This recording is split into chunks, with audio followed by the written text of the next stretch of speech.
Okay, so somebody popped in, said that there's a video that is the person that, oh wow, this is actually from 4 years ago. Interesting. Um, Apparently this is the information provided by Orion. That's the ex-friend of Kwite. They're a trans man.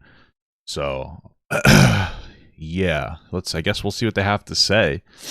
Here we have a wild commentary channel, Interesting. making videos in his natural Turn myself habitat, down. attempting to charm his many subscribers with his quirky persona. Okay. This species is called a Kwite. He is often located in a bland setting and can be seen wielding an item whilst recording. It's interesting. It's time to give the axe to his career. Whoa. Hello ladies and gents, my name is Ethan or Oceanus and welcome to the channel. Today we'll be discussing Okay, give him the axe to his career. Interesting. the issues with the channel known as Kwite and exposing some secrets about him. Kwite is a channel, if you didn't already know, that has 350,000 subscribers. Wow, a long time ago. Plus, he's probably grown. He makes commentary videos and is often associated with being a version of Wild Spartans that uses more outer glow on thumbnails. Around 10 months ago, Kwite blew up after making a video titled Why You Can't Win Against a Content Cult, and has seen much more success since then. But how did Kwite just blow up out of nowhere? Here's a screenshot of his monthly growth in daily subs. This shows that he started to blow up around February of 2018. This is around the time that he uploaded the video on iDubbbz. Back in February, a friend of mine who goes by the name Zorax heard of Kwite blowing up and decided to check out his channel. He watched a video that was titled Rice Gum Did a Strip Challenge, and because he had an extension called vidIQ, he was able to see the tags of the video as well as Kwite's channel tags. Okay. Now, as shown on the screen here, the video tags are pretty normal. It doesn't really matter what you put in them as long as it's loosely related to what the video topic is itself. However, just below that, there is Kwite's channel tags, or keywords as they're now known. It is strictly prohibited on this site to use any other creators' names or video titles in your channel keywords, as they belong to that specific creator. Not only did Kwite do it once, but he did it with some of the biggest YouTubers on this platform. Now, because he did this, he noticed rapid growth on his channel, and now as stated earlier, he is at around 360,000 subscribers. This is all because he cheated the system. Let me use an example of what happens when you break terms of service. Derv, everyone's favorite. What does this have to do with these serious allegations? It says that there. What? What is this? What video? Would you send me? This is like weird and like I feel like irrelevant. What? Caller of the Boss Baby, had his channel terminated after being accused of doing fake giveaways. He later got it back when it found that that was not the case. The guy was using tags? Who cares? What is happening here? However, Kwite isn't using these tags anymore because he's not that dumb. You see on that diagram around April 2018 where his growth dropped considerably? That is where he removed those keywords and he stopped growing for it. The fact is, he doesn't deserve the amount of subs he has because he broke the rules to get them. Why is that fair on other creators who have got that far legitimately? And he's broke terms of service and gained that many for it. To elaborate on this further, I will hand over to Orion. Orion was an extremely good friend of Kwite's.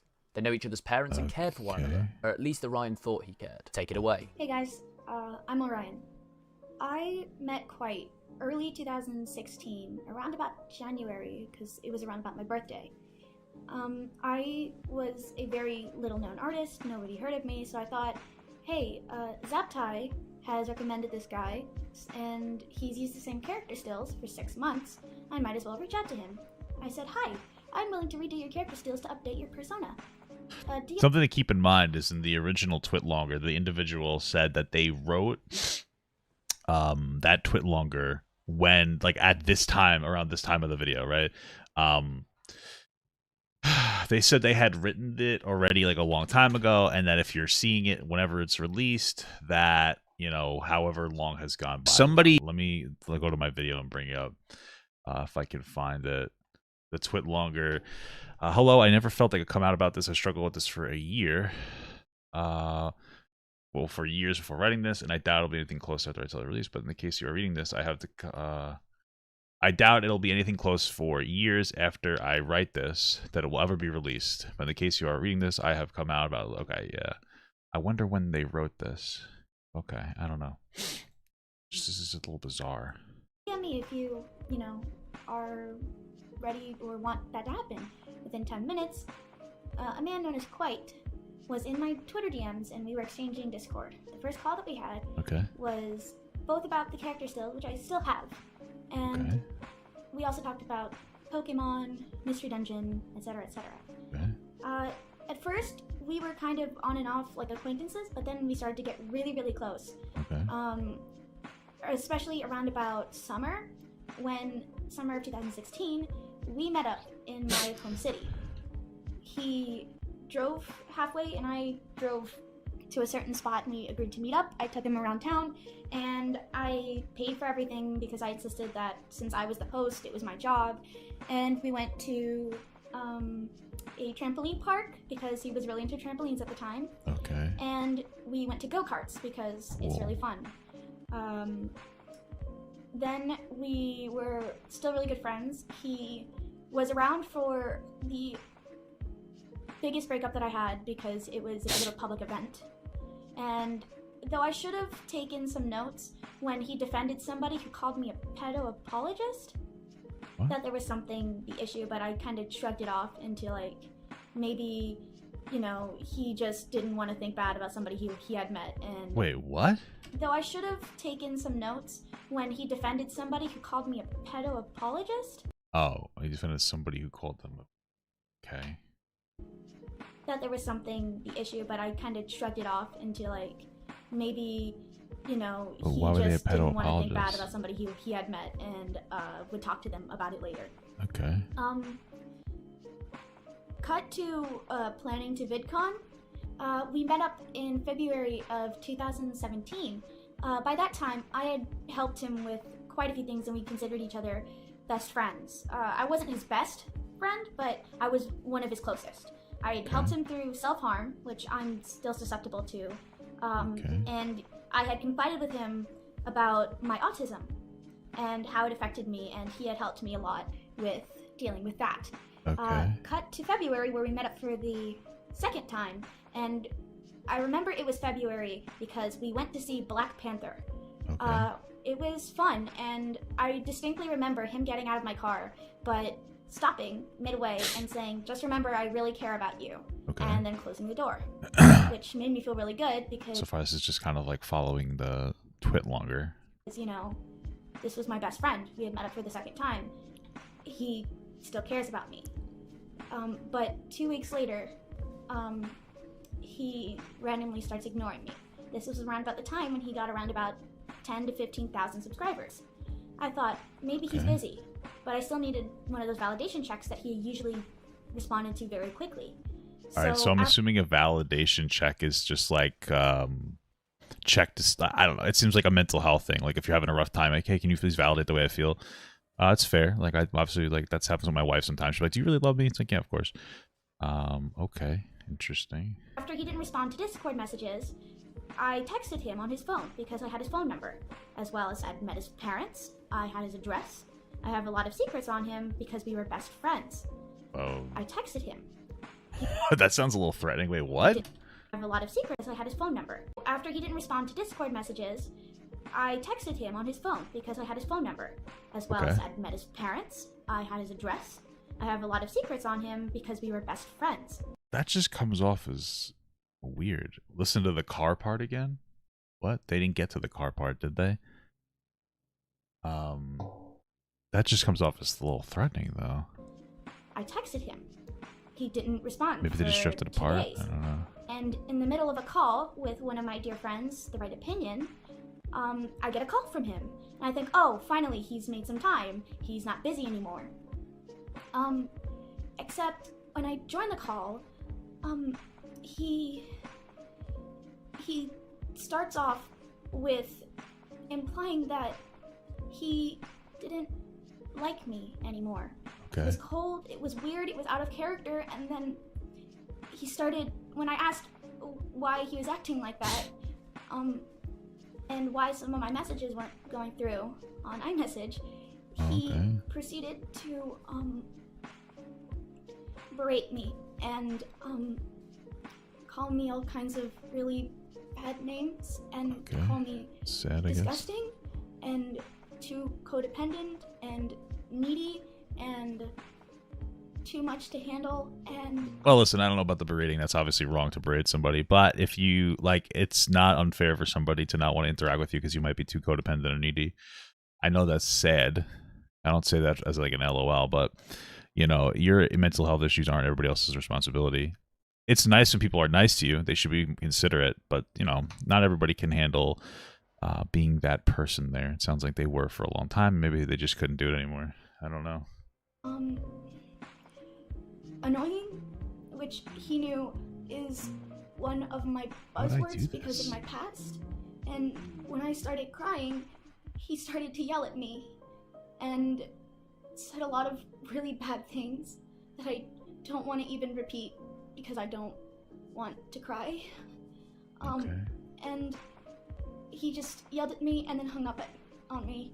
And I returned to the call to have a panic attack because I couldn't handle what had happened. I texted, DM'd a shared friend of ours asking if, you know, just because Kwite doesn't like me right now, if we could still be friends.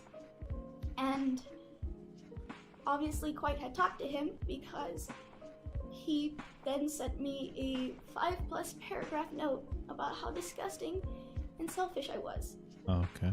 Sad. He told me a lot of the things that Kwite had told me and just completely shattered what self-esteem I had built up for those coming months, all the while knowing that I very well was on the verge of relapse. And I did. And I'm not proud of it, but I really want people to know that this happened to me because I don't want it to happen to anyone else. I was Kwite's best friend, and if he was willing to do this to me, then what is he willing to do to people he doesn't like? Basically, to sum it up nice and quickly, Orion asked Kappa if they could still be friends after being abandoned Okay, what else? Is this it? by Kwite. And he replied by saying no, that they couldn't, because Kwite is removing people from his life that he essentially feels aren't worthy of his time. And because Kappa is one of those worthy people... I mean, Kwite might be a piece of shit, or maybe this person's just a lot to deal with. I mean, like, it's hard to be with somebody with mental health issues. And they're not entitled to your time just because they have mental health issues. Like, this coming from somebody who, I I don't want to get explicit, but like, I am not a stranger to dating people with mental health issues. It's fine with me. I can deal with it, but like, it can be difficult too. It's not everybody's cup of tea. It's not everybody's responsibility. So maybe maybe he's an asshole, or maybe they were too dependent in a way that upset him quite, and it's just sad, He refuses to be with friends with anyone Kwite doesn't like. It's a bit petty, really. Another YouTuber, who asked to remain anonymous, stated that Kwite hasn't spoken to me since he gained popularity. He also went on to state that Kwite then overtook his sub count and refused to talk to any members of the group that well, sometimes people just move on in their life, so I don't know. he'd been welcomed into. Also, a little side note, this anonymous YouTuber pointed out that Bluestank is going to overtake James Marriott. And what a travesty that will be. To wrap this up, I will put the most juicy piece of information at the end of the video. Kwite has broken YouTube's terms of service. He's not currently doing it because he's not stupid, but he has done it in the past. Everyone knows that using other, more successful YouTubers' names in your channel tags is against YouTube terms of service. So the reason Kwite blew up is not because he's ever made a good video. It's because he broke the rules of YouTube by putting Rice Gums, iDubbbz's, Jake Paul's, Leafy's, Tanamango's, and Keemstar's names in his channel tags. Is that really fair? That he can grow to 360,000 subscribers because he broke the rules and not be punished for it? I mean, I've got cold, hard proof here. This is why Kwite is a scumbag. The fame got to his head, he ditched his friends, and even the person whom he dated. And as it turns out, he actually doesn't deserve any of this. Kwite, this is a message to you. I hope you're listening to me. Apparently Kwite apologized to the person, and that's what they said in the comments. And then they unlisted the video. Okay. I'm not sure why they didn't add the sexual assault part into the video. Because I hope you watch this video. Orion told me what you said to him in that call, but told me not to disclose that, which is fair enough because I'm not going to. But I know what you said, and what you said is fucking disgusting. You are a piece of trash, and I can't believe you'd say that to a person. I don't know. My name has been Ethan, or Oceanus, and I bid you farewell. Okay. Interesting.